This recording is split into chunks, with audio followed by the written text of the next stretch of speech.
বাংলাদেশি বংশোদ্ভূত English premier লিগের তারকা খেলোয়াড় হামজা চৌধুরী ভালোবাসতেন ব্রিটিশ কন্যা অলিভিয়াকে। একদিন সেই সম্পর্কের কথা জানতে পারেন বাবা মোর্শেদ চৌধুরী। আর দেরি করেননি তিনি, 18 বছর বয়স পেরোতেই দিয়ে দেন বিয়ে। এভাবেই 2017 সালে বিয়ে হয় হামজা অলিভিয়ার।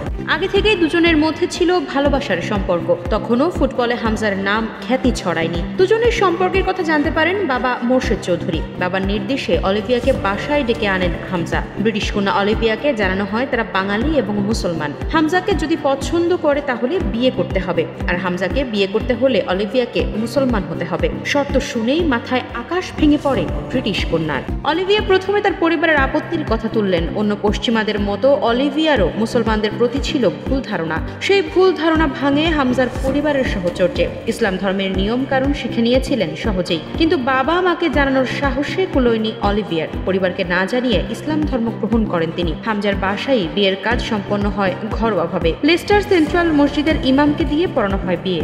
এদিকে 8 বছর হতে চলেছে হামজা অলিভিয়ার বিয়ের বয়স। হামজার বাবা জানান ধর্মীয় নিয়ম কানুন মেনেই দিন কাটে অলিভিয়ার। তাদের বাসায় সাপ্তাহিক মিলাদের আয়োজন হয়ে থাকে। সেখানে হামজা অলিভিয়া দম্পতি নিয়মিত অংশগ্রহণ করেন বলে জানান মোর্শেদ চৌধুরী। অলিভিয়ার পোশাকেও এসেছে পরিবর্তন। পরবর্তী সময় অলিভিয়ার পরিবার তার বিয়ে মেনে নেয়।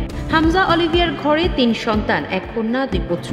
কন্যা দেওয়ান এনায়া হুসাইন চৌধুরী, পুত্র দেওয়ান ইসা হুসাইন চৌধুরী ও দেওয়ান ইউনুস হুসাইন চৌধুরী। হামজা সন্তানদের নামও রেখেছেন নবীর নামে। উচ্ছ্বসিত হয়ে হামজার বাবা মোর্শেদ চৌধুরী বলেন, অলিভিয়ার টাকায় চলে 2022 সালে হবিগঞ্জে চালু হওয়া দেওয়ান ইসা হুসাইন হাফিজিয়া মাদ্রাসা ও এতিমখানা।